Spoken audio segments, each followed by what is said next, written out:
నమస్తే.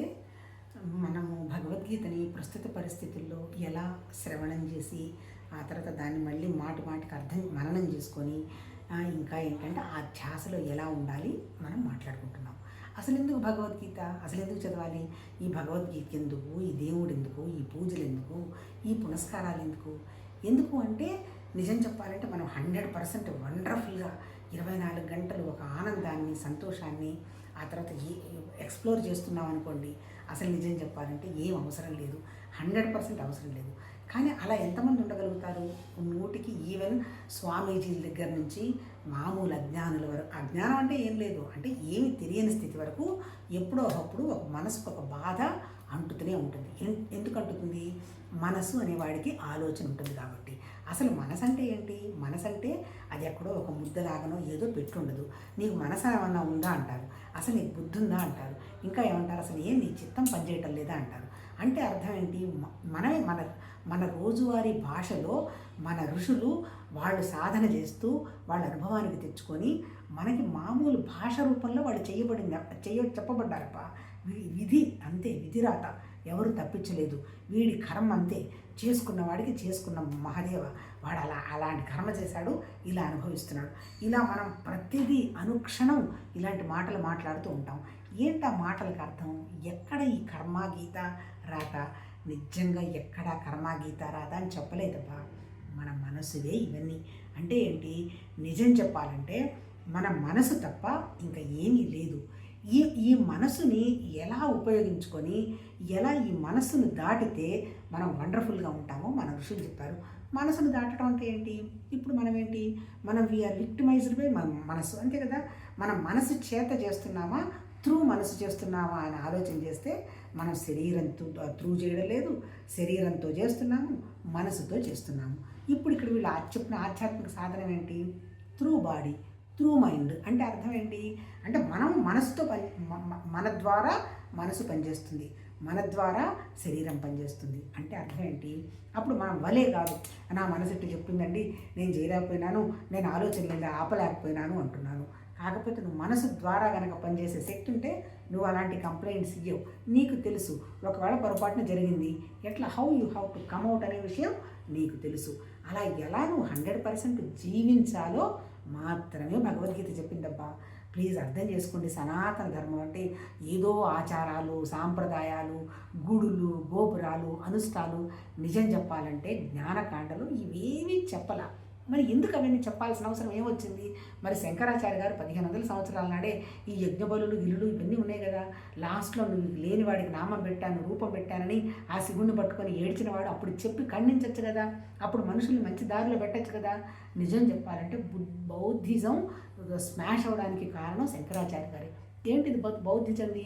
శూన్యవాదం. అంటే అసలు ఏమీ లేదు ఇక్కడ, దేవుడు లేడు, దయ్యం లేదు, నన్ను మించింది లేదు అన్నప్పుడు బుద్ధుడు లాంటి వాళ్ళు పర్వాలా. ఎందుకు? రాజవంశంలో నుంచి వచ్చాడు, ఆయన ఐశ్వర్యాన్ని చూశాడు, ఆనందాన్ని చూశాడు. కానీ వాటిట్లో ఏమీ ఆనందం లేదనేటువంటి విషయం గ్రహించి ప్రపంచానికి ఉన్నటువంటి దుఃఖాన్ని ఎలా తీసేయాలి అనే ప్రాసెస్లో బయలుదేరి వెళ్ళాడు.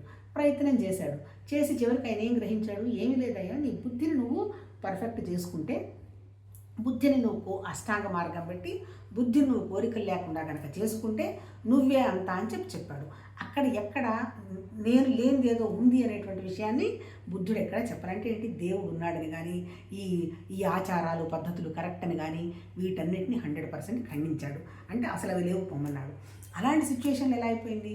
బుద్ధుడు బ్రహ్మాండంగా జీవించాడు, మహానుభావుడు, అందరిని చేర్చాడు. అలా ఎలా అయిపోయింది? ఒక జాతి నిర్వీర్యం అయిపోయింది అంటారు కొంతమంది స్వామీజీలు అయితే. ఎట్లా?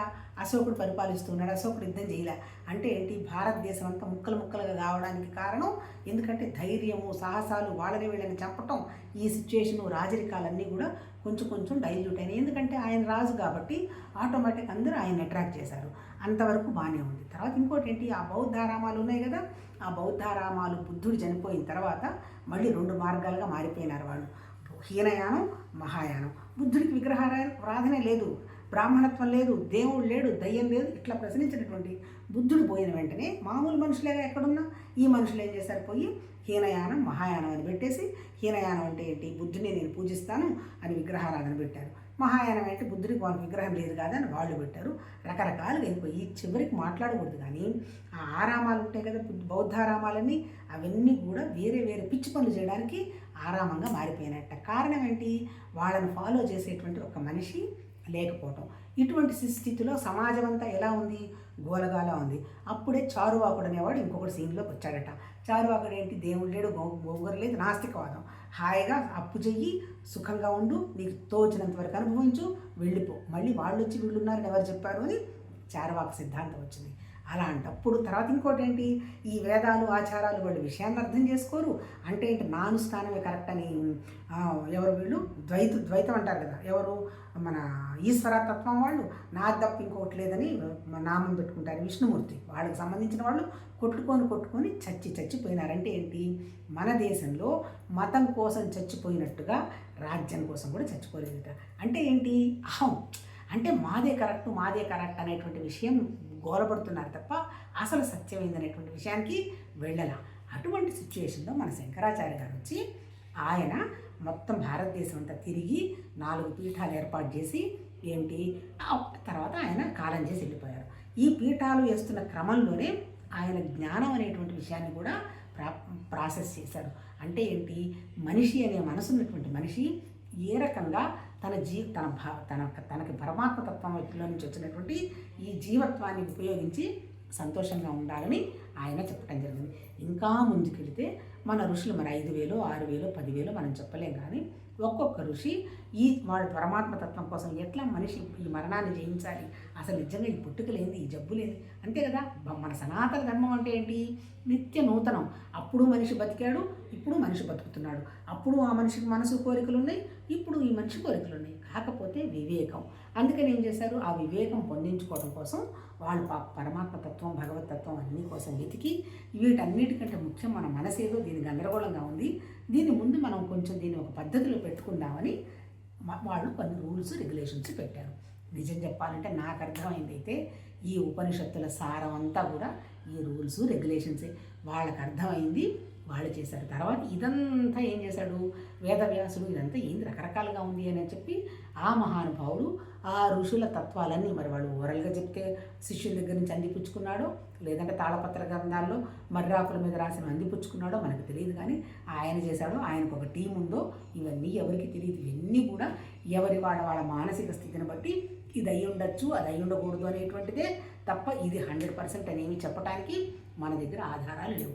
కాకపోతే ఏంటి? శాస్త్రవాక్యాన్ని, గురువాక్యాన్ని, భగవతత్వాన్ని మనం 100% నమ్మి తీరాలి. ఎందుకు?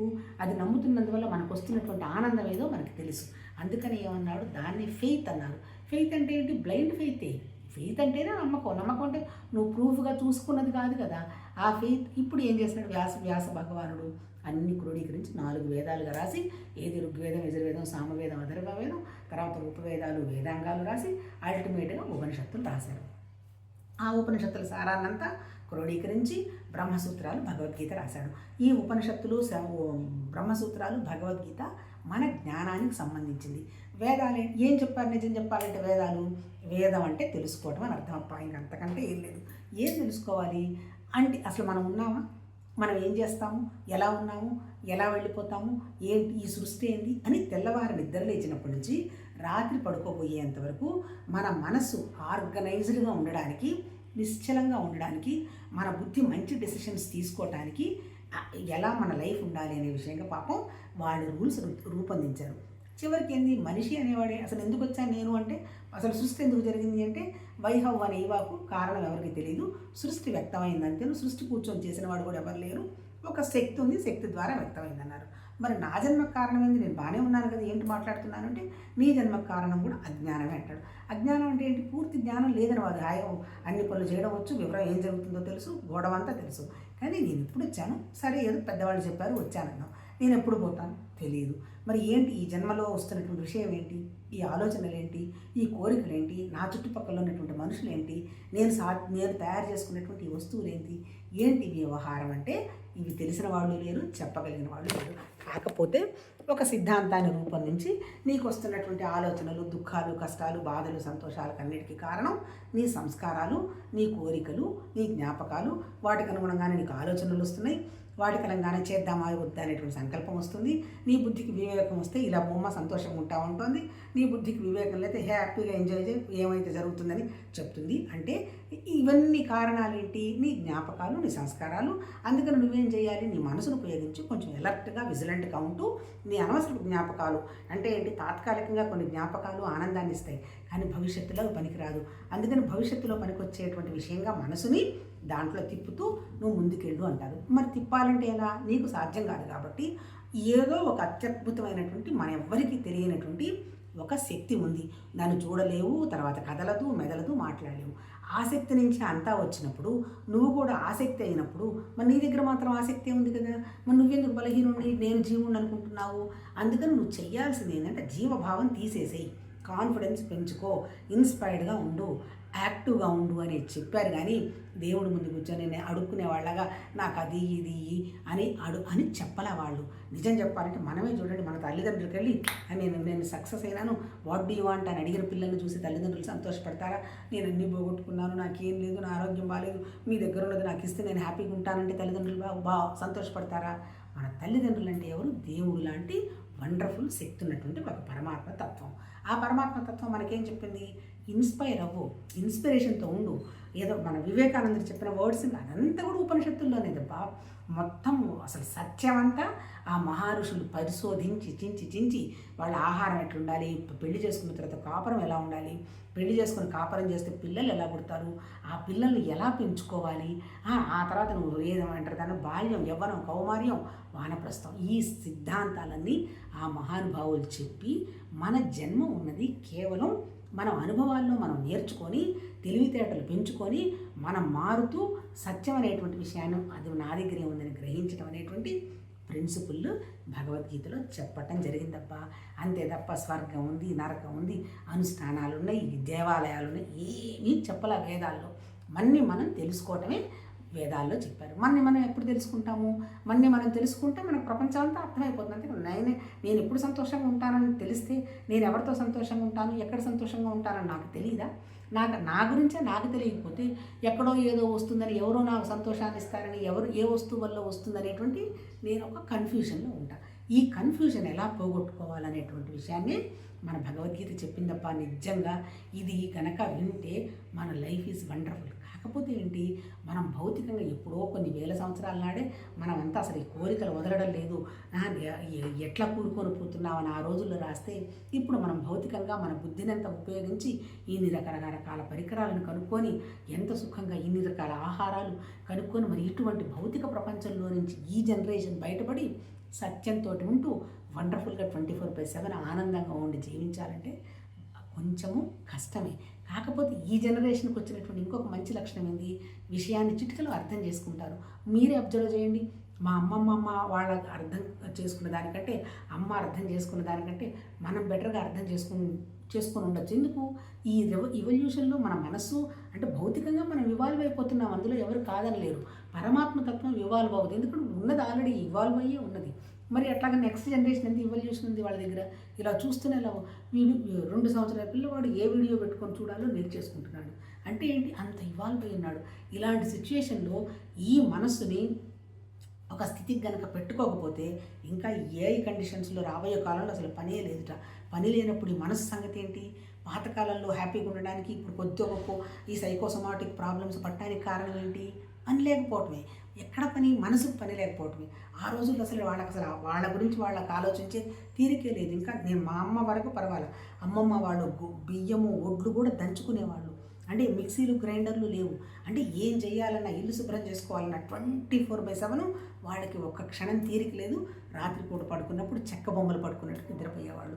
తర్వాత జనరేషన్లో కొంచెం ఫెసిలిటీస్ వచ్చి ఇప్పుడైతే ఎంత మనం లేజీగా అయిపోయామంటే అసలు వంట విషయానికి కూడా అనేందుకు టైం వేస్ట్ చేసుకోవాలి, ఇంకొంచెం డాలర్లు వస్తాయి కదా, ఇది టైం వృధానా అంటున్నారు. కానీ నీ జీవన విధానంలో నీకు ముఖ్యమైనది ఏంటి? నిద్ర, ఆహారం, మైథునం, ఇన్సెక్యూరిటీ లేకుండా ఉండడం. ఈ 4 సహజంగా ఉండాలి. ఇప్పుడు ఈ 4 ఏమైపోయినాయి? అసహజంగా అయిపోతున్నాయి. నేను ఇంకా అంత తీవ్రంగా చూడను కానీ ఈ ఐవీవీ సెంటర్లు ఏంటి, ఈ సృష్టి ఏంటి, ఎక్కడెక్కడో తీసుకొచ్చి అవన్నీ ప్రాసెస్ చేయడం ఏంటి, ఈ భయంగా వాళ్ళ దగ్గరికి పరిగెత్తడం ఏంటి, ఎందుకు? జీవన విధానం కంఫర్టబుల్గా లేక, నీ ఆలోచన విధానం మానసికము స్ట్రాంగ్గా ఉంటే నువ్వు ఏది కావాలంటే అది నీ ముందుకు వస్తుందని మన ఋషులు చెప్పారు. కానీ ఆ స్థితిని మనం దాటిపోయి భౌతికమే కరెక్ట్ అనుకుంటూ పోతున్నాం. అలా ఎలా కరెక్ట్ కాదు అనేటువంటి విషయాన్ని మనకి భగవద్గీతలో చెప్పడం జరిగిందప్ప. ఏంటి చెప్పాడు భగవద్గీతలో? ఇప్పుడు ఉపనిషత్తులు నేను చెప్పి ఈ ప్రిన్సిపుల్ అంతా ఉపనిషత్తులు. వేదాలంటే ఏంటి? వేదాల్లో ఏముంది అంటే నువ్వు ఆ స్థితికి వెళ్ళలేవు కాబట్టి ముందు కర్మ చేయమన్నాడు. కర్మ అంటే అనుష్ఠానం. నువ్వు పొద్దున్న నుంచి సాయంత్రం దాకా పిల్లగా పుట్టినప్పటి నుంచి బారసాల, ఆ తర్వాత మళ్ళీ ఉయ్యాల్లో వేయడం, ఆ తర్వాత మళ్ళీ ఇంకోటి ఏంటి, ఇట్లా ఒక స్టెప్ తర్వాత అంటే పొట్టలో బిడ్డపడ్డప్పటి నుంచి శ్రీమంతం నుంచి మొదలుపెట్టి మళ్ళీ బాడీ వదిలేసిన తర్వాత చేసేటువంటి కర్మకాండంతా కూడా చెప్పింది. ఎందుకు? ఆ చెప్పిన కర్మకాండ మనకు చేసుకుంటూ పోతే మనకి టైం ఉండదు. ఆ తర్వాత మన మనసుకు కూడా నేను పెద్దవాళ్ళు చెప్పినట్టు చేశాను కదా అని ఒక నిశ్చలత్వం వస్తుంది. ఎప్పుడైతే మనసుకు నిశ్చలత్వం వస్తుందో సత్యం ఏంటి, అసత్యం ఏంటి అనేటువంటిది వెతుకుతావు. అంటే ఇప్పుడు మన ఋషులు చెప్పింది ఏంటి, వాళ్ళకు అందింది కూడా ఏంటి, నిరాకారమైనటువంటి భగవతత్వం నీ మనసుతోటి నీ బుద్ధితోటి చూడలేదు. అదే శక్తిని మన కంటికి కనపడుతున్నా దానికి ప్రకృతి.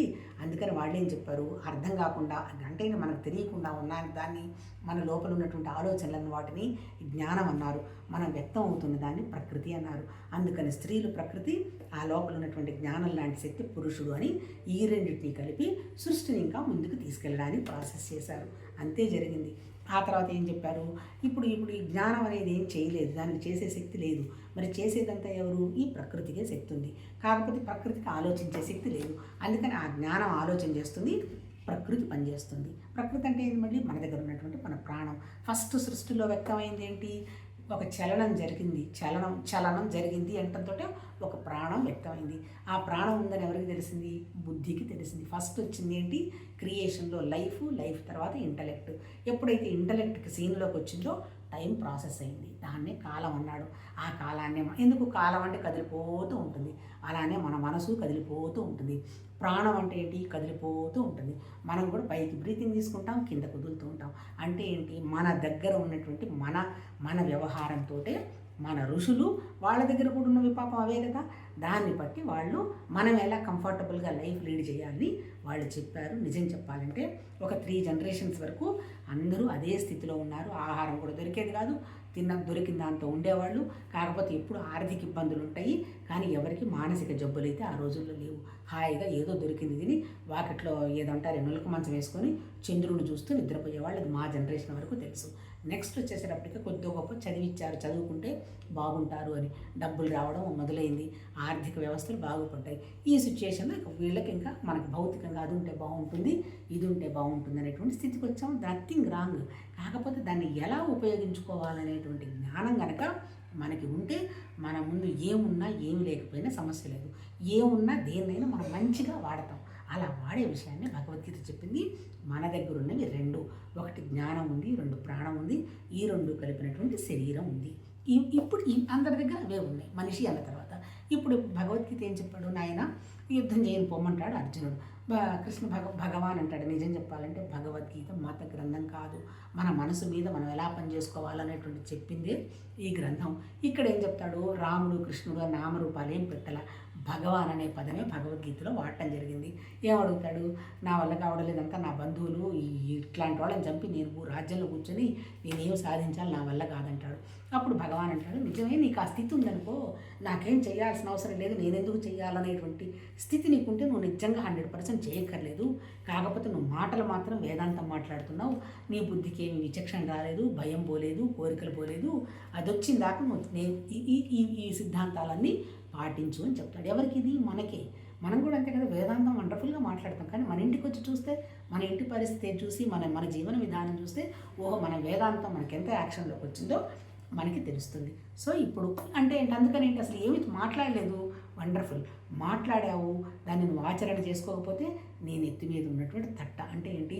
ఈవెన జ్ఞానం కనుక ఆచరణకి రాకపోతే అదొక పెద్ద బర్డెన్ అవుతుంది. ఆ బర్డెన్ ఎలా తప్పించుకోవాలో భగవద్గీత చెప్పాడు. నువ్వు మాట్లాడటానికి పండితుల్లా మాట్లాడుతున్నావు, జ్ఞానిలాగా మాట్లాడుతున్నావు, ఆ స్థితి లేదు. కర్మ చేయటం ఏంది? అసలు ఎవరు చేసేది ఒక భగవతత్వం అంతా ఒకటే ఉంది. అదే ఆత్మ. ఆత్మ అంటే అది చావు పుట్టుకలు లేవు, అది జ్ఞానం. చచ్చిపోయేది వచ్చేది పోయేది ఎవరు? నువ్వు తీసుకున్నటువంటి భౌతిక శరీరం. అందుకని ఈ భౌతిక శరీరం అనే దానికి కర్మ చేయకుండా క్షణం కూడా నడవదు. ఎందుకు? ఊపిరి పీల్చుకుంటున్నావు, తీసుకుంటున్నావు, తింటున్నావు, ఉంటున్నావు. అందరం చేయాల్సిందే. కాకపోతే నేను అసలు ఏమి చేయలేదని కూర్చున్నావు అంటే దాన్ని తమోగుణం అంటాడు. ఎక్స్క్యూజ్ మీ, నిన్ను చూసి పని చేయకుండా వీడు సంతోషంగా ఉన్నాడని అంతా వీడిని పాటిస్తారు. అది కరెక్ట్ కాదు. నీకు ఇచ్చిన పని, నువ్వు ఏ ఏరియాలో ఉన్నావో ఆ ఏరియాలో నీ చేతిలో ఉన్నటువంటి పనిని పెద్దవాళ్ళు చెప్పారు, శాస్త్రవాళ్ళు చెప్పింది, గురువులు చెప్పారు అని 100% వండర్ఫుల్గా కనుక నువ్వు కండక్ట్ చేసావంటే ఆ తర్వాత ఏమవుతుంది? నిష్కామ కర్మగా కూడా చేయటం అలవాటు అయిపోతుంది. అంటే ఫలితం ఆశించకుండా చేస్తావు. ఎప్పుడైతే నువ్వు ఫలితం ఆశించవో అప్పుడేమవుతుంది? దేవుడు దగ్గర వస్తాడు, నిన్ను స్వర్గంలో కూర్చోబెడతాడని ఒక్క అబద్ధం కూడా చెప్పలేదబ్బా మహానుభావులు. ఏం చెప్పారు తెలుసా? మన బుద్ధికి విశాలం అవుతుంది. ఎందుకు బుద్ధి విశాలం అవుతుంది? సృష్టి మొదలైన తర్వాత వచ్చింది ప్రాణం. ప్రాణం ఉన్నదని తెలిసింది ఎవరికి? బుద్ధికి. బుద్ధికి ఏం తెలిసింది? ఓహో, ఏదో సంథింగ్ ఈజ్ ఉంది, నేను డిఫరెంట్గా ఉన్నాను అనేటువంటి భావం దానికి వచ్చేమనుకుంది? భయపడిందట. మళ్ళీ 10 నిమిషాల తర్వాత అదేమనుకుంది? ఎందుకు నేను అనవసరంగా భయపడుతున్నాను, ఉన్నదాన్ని నేను ఒక్కదాన్ని కదా, నాకెందుకు భయం అనుకుందట. అంటే ఇక్కడ మన ఋషులు మనకు చెప్పింది ఏంటో తెలుసా? మన బుద్ధి కొన్నటువంటి భయం పోవాలంటే, మన ఆలోచన కోళ్ళు మారాలి అంటే మళ్ళీ బయట ఏమి జరగదు, మనమే మార్చుకోవాలి. అంటే ఒక్కసారి నాకు భయం, ఎందుకు భయం, నాకు ఒక్కదానికి ఏం భయం, ఏమవుతుంది అనుకున్నాం అనుకో, భయం ఇట్లా ఎగిరిపోతుంది. అంతే కదా, మన భయాలన్నీ ఊహలేగా. ఉద్యోగం పోతుంది, ఏమనుకుంటారు? ఉద్యోగం చేయడం లేదనుకుంటారు, వస్తావు హ్యాపీగా సింపుల్గా ఆరోగ్యంగా బతికేస్తావు. ఒకవేళ తిండి లేకుండా ఎవరైనా చచ్చిపోయిన వాడు ఉన్నాడు, అడుక్కొనైనా తిని బతుకుతున్నారు కదా. అంటే అడుక్కొనైనా తిని బతుకుతున్నారు అంటే అర్థం ఏంటి? లైఫ్కి అంత వాల్యూ ఉంది. అంటే మన జీవించడం ఏదో, నేను కుబేర సినిమాలో ఏదంటాడు, బతకటం కోసం బతుకు అంటాడు. అంటే అర్థం ఏంటి? ఆ బతుకు, నువ్వు అరగంట తింటావు, 10 నిమిషాలు తింటావు, ఏదో దొరికింది, ఆకలి, ఆనందం, నిద్రపోతావు, ఆనందం, ఎవరినైనా మనుషులు చూసి వాళ్ళు ఆనందపడుతుంటారు, వాళ్ళని చూసి ఆనందపడతావు. అంటే ఏంటి? సర్వత్రా ఉన్నది ఆనందమే. దుఃఖం అనేది జస్ట్ టెంపరీ. ఏదైనా పెయిన్ వచ్చింది, అమ్మ పెయిన్ వచ్చిందనే భావం వచ్చిన తర్వాత నీకు ఆనందం తెలుస్తుంది. ఆ భావం పోగొట్టుకుంటే అసలు ఆ పెయిన్ కూడా లేదంటాడు. నిజంగా వండర్ఫుల్. ఇది మనం మనసుతోటి, మన ఆలోచనలతోటి చేస్తుంటే ఎంత వండర్ఫుల్ భావాలు వస్తాయో ఇవన్నీ కూడా. అంటే ఆ భావాలు రావాలి అంటే మనం స్వచ్ఛంగా ఉండాలి. స్వచ్ఛంగా ఉండాలంటే ఏదో పోయి నేను చాలా పవిత్రమైన దాన్ని, నేను ఆ పూజలు చేశాను, ఈ పూజలు చేశాను, నేను సన్యాసిని, అది కాదు స్వచ్ఛం అంటే. భౌతికం వేరు, నేను వేరు, దైవత్వం వేరు, నేను వేరు అనేటువంటి భావం పోతేనే అంతా ఉన్నది ఒకటే అనేటువంటి భావంలో కొద్దిగా నిలబడటం మొదలుపెట్టామంటే అది ప్యూరిటీ. ఆ పవిత్రత ఎప్పుడైతే వస్తుందో అసలు ఏంటి లైఫ్, అసలు నిజంగా ఆనందం ఎక్కడుంది, నేను సెర్చ్ చేయాలి, నేను వెతకాలి అని ప్రతి దాంట్లో నువ్వు ఆనందంగా ఉండడానికి ట్రై చేస్తావబ్బా. ఈవెన్ నీకు చెప్పకూడదు కానీ ఈవెన్ ఫ్యామిలీ లైఫ్లో కూడా అంతే. అది మెకానికల్ కాదు, ఏదో షాప్ బ్యూటీ పార్లర్ పోవడము, బట్టలు కొనుక్కోవడము, ఈహి ఆహి అనుకోవడం కాదు. అందులో కూడా ఇద్దరు ఒకటే అయ్యి ఉన్నది ఒకటే కదా. ఇద్దరి దగ్గర ఉన్నది ఒకటే జ్ఞానం, ఒకటే ఆలోచన, అసలు భగవతత్వం ఒకటే. అది కూడా ఏంటి, ఎవరో ఏదో చెప్తే దాన్ని విడివిడిగా చేస్తే దాన్ని చిలవలు పలవలుగా రాస్తారు. కానీ అంటే ఎప్పుడు నేను ఒకటి అనేటువంటి భావం వస్తుందో అక్కడ ఆనందం మేనిఫెస్ట్ అవుతుంది. అంటే ఈవెన్ భార్యాభర్తలు కూడా సపరేట్ వాళ్ళు కాదు. 1+1 = 1 అన్నప్పుడు అవతల వాళ్ళకి నేను ఏమి ఇవ్వాలి అనేటువంటి ఒక త్యాగగుణం వచ్చినప్పుడు అవతల వాళ్ళ దగ్గర నుంచి నువ్వు అనుకోకుండా నీకేం కావాలో అవి వస్తాయి. ఇప్పుడు నిజం చెప్పాలంటే భగవద్గీత కూడా చెప్పింది. ఫస్ట్ ఏంటి, నాది అనేటువంటి అహంకారమే టెన్షను, మమకారం వచ్చేది ఒక అటాచ్మెంట్, ఇల్యూజను. చివరికి ఏం చెప్తాడు, మోక్ష సన్యాస యోగం చెప్తాడు. ఏంటి మోక్ష సన్యాస యోగం అంటే? త్యాగం చేయటమే. అంటే ఎక్కడ నీకు త్యాగం ఉంటుందో అక్కడ నీకు అమృతత్వం వస్తుంది. ఉద్యోగం చేయాలి, 7-8 గంటలు ఇల్లు త్యాగం చేయకుండా డబ్బులు ఎట్లా వస్తాయి? పిల్లలు అమ్మ నేను ఉంచుకోవాలని కుదరదు, బ్యాలెన్స్ చేసుకోవాలి. అంటే ఎక్కడికక్కడ మనం మెంటల్గా లాక్కుందాం అనే భావం జీవభావం, ఇద్దాము అనేటువంటి భావం భగవతత్వ భావం. మళ్ళీ చాలామంది ఇద్దామంటే వాళ్ళ ఆస్తులు రాసి లేదే అంటుంటారు. ఆస్తులు ఎవరు రాసేలా ఇవాళ రేపు ఎవరు అడగడల్లా. నీ భావాలు ఉదాహరణమైనటువంటి భావాలు పెడితే నువ్వు ఎక్కడ చూసినా ప్రతి మనిషిలో నువ్వు ఒక రకమైనటువంటి మంచితనాన్ని నేనేం చూసుకోవాలా నేర్చుకుంటావు. చెప్పింది భగవద్గీత అది. అంతకంటే ఇంకా వేరే ఏం చెప్పాల. ఈ ఉదారత్వం రావాలంటే నీ మనసుకున్నటువంటి స్వార్థము, తర్వాత ఈ నెగటివ్ క్వాలిటీసు అవన్నీ పోతే మనసు పవిత్రమైతే, ఇందులో నాకు ఆనందం వస్తుందా, అందులో నాకు ఆనందం వస్తుందా అనేటువంటి నిశ్చలత్వం నీకు వస్తుంది. అది రావాలంటే అల్టిమేట్ ఏం చెప్తున్నాడు, కర్మనేమో నిష్కామంగా చేసి బుద్ధి విశాలం చేసుకో, ఒకే విషయం మీద మనసు పెట్టు, అనన్య భక్తి, ఆ నిరాకారం తప్ప ఇక్కడ ఏమీ లేదు, అది నువ్వే. మూడోది వచ్చేంటి, యోగం, మనసు మీద పని చేసుకో, ధ్యానం చెయ్యి, ఒకే విషయం మీద మనసుకు రా. ధ్యానం అంటే ఏంటి? ధ్యానం కూడా అంతే, జస్ట్ అది ఒక మార్గం. ధ్యానం చేయంగా ఏమవుతుంది, అసలు నీ మనసుని ఎలా నిలబెట్టాలో నీకు ధారగా నీకు విషయం అర్థమవుతుంది. కాకపోతే ఏంటంటే ఒక ఆబ్జెక్ట్ మీద పెడితే మనసు నిలబడదు, శాంతి కోసం పెడితే శాంతి వస్తుంది అనుకుంటే చచ్చినా రాదు, కోరికల కోసం ధ్యానం చేస్తే రాదు. అల్టిమేట్ ఆబ్జెక్ట్ నాకు సత్యం కావాలి, భగవతత్వం అంటే ఏంటి అని తెలుసుకున్నామంటే నీకు శాంతి, కోరికలు ఇవన్నీ కూడా జస్ట్ బై ప్రోడక్ట్ తప్ప. ఆవును పెంచుకుంటే ఆవును పేడ కోసం పెంచుకోవు కదా, పాలు వస్తాయి, పాల కోసం పెంచుకుంటావు. అట్లా ఆవును నువ్వు పాల కోసం పెంచుకోవడం అంటే ఆవు పంచకం వస్తుంది, ఆవు పేడ వస్తుంది, అన్నీ వస్తాయి. మనం కూడా ఏంటి, హయ్యెస్ట్ థాట్ మీద కనుక మన మనసు పెట్టామంటే మన బుద్ధి విశాలమై నీకు ఏది కావాలంటే అది వస్తుందని ఆ ఋషుల అనుభవంలోకి తెచ్చుకొని మనకు చెప్తున్నారు. ఇప్పుడు మనం చదువుతున్న చాప్టర్ ఏంటి, ఇప్పుడు ఇవన్నీ మనం దాటుకుంటూ వచ్చిన తర్వాత లాస్ట్లో మోక్ష సన్యాస యోగం చెప్తున్నాడు. ఏం చెప్పాడు నిన్న మోక్ష సన్యాస యోగంలో? మోక్షం అంటే ఏంటి? బంధం పోవటమే మోక్షం. ఏంటి బంధం? నేను శరీరం, నా బంధువులు, నా ప్రాణాలు, నా ఆస్తులు, అదే బంధం. అది ఇది ఏమి లేదయ్యా, ఉన్నదంతా ఒకటి, ఇవన్నీ జరుగుతున్నాయి, ఉన్నా అనుభవిస్తావు, కాదు ఏం కొంపలంటుకునేది ఏమి లేదు అనేటువంటి మానసిక స్థితి కనుక వచ్చేస్తే దుఃఖం పోతుంది. ముక్తి అంటే ఏంటి? అసలు ఒక అనవసరపు భయపడే ఆలోచన కూడా లేకపోతే లిబరేషన్ వస్తుంది, దాన్ని ముక్తి అంటారు. ఈ మోక్షం మరి ఎట్లొస్తుంది నీకు మోక్షం? దానికి సన్యాస యోగం అని చెప్తున్నాడు. ఏంటి సన్యాసం? సన్యాసం అంటే ఏమి లేదు, త్యాగమేనబ్బా. సన్యాసులు అంటే అర్థం ఏంటి? వాళ్ళ పేరు మర్చిపోయినారు, వాళ్ళ తల్లిదండ్రులు మర్చిపోయినారు, వాళ్ళ ఆస్తుల్ని మర్చిపోయినారు, వాళ్ళ ఆహారాన్ని మర్చిపోయినారు, వాళ్ళేంటి కేవలం భగవతత్వం తప్ప ఇంకొకటేమీ లేదు అనేటువంటి భావం కోసం సన్యాసం తీసుకుంటున్నారు. నిజంగా సన్యాసం అయితే. కానీ లేదు, నేను అక్కడికి పోతే భలే సుఖంగా ఉంది, నన్ను ఇంత బాగా గౌరవంగా చూస్తున్నా, దీన్ని బోలే డబ్బులు వస్తున్నాయంటే అది సన్యాసం కాదు. పాపం మళ్ళీ దానికి సంబంధించి బాధలు మళ్ళీ వాళ్ళే పడాలి. ఎందుకంటే వాళ్ళు చేస్తున్న తప్పేదో వాళ్ళకి తెలుసు. మనిషికి హింసల్లో ఏంటి 6వ చాప్టర్లో చెప్తాడు, ఆత్మ సంయమ యోగం. మనం మంచి పనులు చేస్తే మన మనసు మన మిత్రుడు, మనం ఆరోగ్యంగా ఉంటాం, సంతోషంగా ఉంటాం, ఎవరిని చూసి భయపడం. మనం మంచి పనులు చేయకుండా ఎవరినైనా ఇబ్బంది పెట్టే పనులు కనుక మనం చేసామంటే మన మనసే మన మిత్రుడు, రాత్రి నిద్ర కూడా పట్టదు. అలా ఒకవేళ పొరపాటున అవన్నీ జరిగినా నేనే భగవతత్వం అన్నప్పుడు నీ దగ్గర ఉన్నటువంటి ఈ కర్మ కూడా పోతుందని మన ఋషులు మనకి ఎష్యూరెన్స్ ఇస్తున్నారబ్బా. అంటే ఏంటి? నీ ఆలోచన మారి నీకు విజ్డమ్ అంటే ఏంటి, జ్ఞాన దృష్టి కనుక వస్తే నీ కర్మలు కూడా పటాపంచలేకపోతాయి. ఎందుకు? ఇంక నీకు ఆ కోరిక లేదుగా. జ్ఞానం అంటే ఏంటి? ఉన్నదంతా ఒకటే భగవతత్వం. హయ్యెస్ట్ అయినప్పుడు నిలబడ్డప్పుడు చిన్నవన్నీ ఎందుకు కోరుకుంటావు? నువ్వు కోరుకోవు, నీ దగ్గరకు వచ్చేస్తాయి. అలాంటప్పుడు ఏమవుతుంది? నీకు జరిగిపోయిన వాటి గురించి నీకు ప్రస్తుతంలో అనుభవిస్తున్నావు అనుకోండి, ఓకే ఇదంతా జరుగుతుంది అనేటువంటి ఒక శాంతం వస్తుంది. రాబోయే వాటి గురించి నువ్వు కోరుకోవు, సంచితం లేదు. అంటే ఏంటి? సంచితం ఆగామి ప్రారంభం కూడా జ్ఞానంతో దగ్ధమైపోతుందని మనకి భగవద్గీత చెప్పింది. నిన్న మనం ఏం చదువుకున్నాము? ఇప్పుడు అల్టిమేట్గా ఇంకా చెప్పాలంటే వేదాలు ఏం చెప్పాయి? ఎన్ని కాన్సెప్ట్స్ ఉన్నా 3 విషయాలే మాట్లాడింది. ప్రకృతిలో ఉన్నది 3 గుణాలు. ఏంటి? సత్వగుణం, తమోగుణం, రజోగుణం. గుణం అంటే ఏంటి? మన స్వభావం అబ్బా. ఇప్పుడు ఒక మనిషిని నువ్వు చూసావు, ఒక మనిషితో మనం మాట్లాడావు, వాళ్ళు ఎంతసేపటికి వాళ్ళు ఇలా వీళ్ళు ఇలా నాకు నా శరీరం నాది అని చెప్పారనుకో, నేను ఇలా దుఃఖపడుతున్నాను బాధ అన్నా అనుకో, శరీరం తప్ప ఇంకోటి వాళ్ళకి ఆలోచిద్దామని కూడా తెలియదు అనుకో, తమోగుణం. మరి తమోగుణం వాడి అలాంటి ఆలోచనలు ఉన్నవాడు ఎలాంటి పని చేస్తాడు? అలాంటి పనులే చేస్తాడు. ఎలాంటి త్యాగాలు చేస్తాడు? అలాంటి త్యాగాలే చేస్తాడు.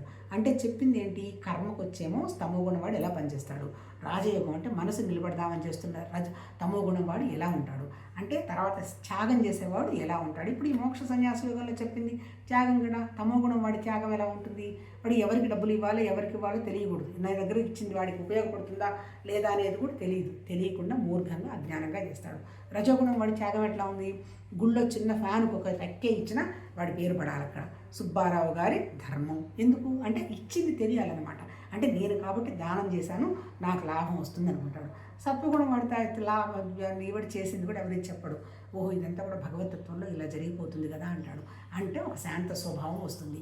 అంటే ఆ త్యాగంలో ఇప్పుడు వాడు ఎలా ఉంటాడు? ఆటోమేటిక్గా ఈ సత్వగుణాన్ని కూడా దాటిపోతాడు. ఇప్పుడు ఇక్కడ నీకు భగవద్గీతలో చెప్పింది ఈ 3 స్థితులను దాటిపోతే నువ్వే భగవతత్వ స్థితి.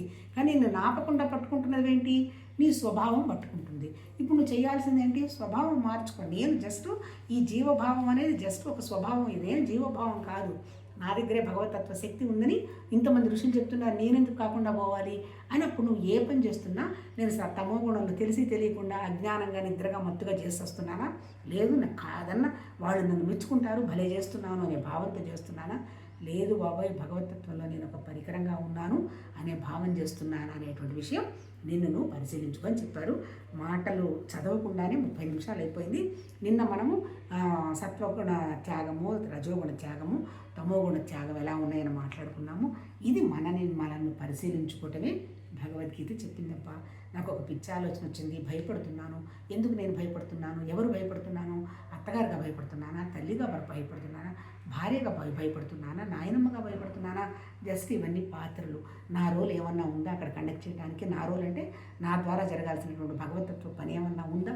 మళ్ళీ ఇక్కడ ఇంకొకటి కూడా ఎవరో చెప్తే విన్నాను, నాకు నచ్చింది బాగా. అది యాక్టివ్ వాయిస్ ఉపయోగించకూడదు. నేను చేశాను అంటే నాది అని వస్తుందిలే. నువ్వు కాదు, లోపల ఉన్నటువంటి నీ జ్ఞానం, అదే పరమాత్మతత్వం, ఈశ్వర తత్వం, ఆ జ్ఞానం వల్ల జరిగిపోతున్నది అనేది మాట్లాడటం అలవాటు చేసుకోవాలి. ఆ పని జరిగిపోయింది అన్నావు, అది నువ్వు చేయొచ్చు, వేరే వాళ్ళు చేయొచ్చు. వంట అయిపోయింది, నువ్వు చేయొచ్చు, వేరే వాళ్ళు చేయొచ్చు. లేదు నేను వంట చేశాను, మళ్ళీ అహంకారం వస్తుంది. మొత్తం ఎప్పుడైతే ఈ అహంకారము, అటాచ్మెంటు తొలగించుకుంటామో ఉండేదంతా బ్యూటిఫుల్. భగవద్గీత చెప్పింది ఈ అటాచ్మెంటు, ఆ తర్వాత ఈ మమకారం తగిలించుకోకుండా నిన్ను ఆపుతున్నవి ఈ సత్వతమ రజోగుణాలు. ఈ సత్వతమ రజోగుణాలు ఎక్కడున్నాయి? నీ మనసులోనే ఉన్నాయి, నీ జ్ఞాపకాల్లోనే ఉన్నాయి, నీ సంస్కారాల్లోనే ఉన్నాయి, నీ కోరికల్లోనే ఉన్నాయి, నీ ఆలోచనలలోనే ఉన్నాయి. వాటిని నువ్వు ముందు అర్థం చేసుకొని, నీ జీవితాన్ని అర్థం చేసుకొని, తెలివిగా మంచిగా ఆలోచిస్తూ మార్పు చెందుతూ నేను భగవతత్వ స్థితి కదా అనేటువంటి ఒక నిశ్చలమైనటువంటి స్థితికి ఉండడానికి మనం ఎలా జీవించాలో ఈ భగవద్గీతలో ఆ మహానుభావులు చెప్పారు. మళ్ళీ రేపు ఇంకొకసారి టచ్ చేసుకొని నెక్స్ట్ దానికి వెళదాం. నమస్తే.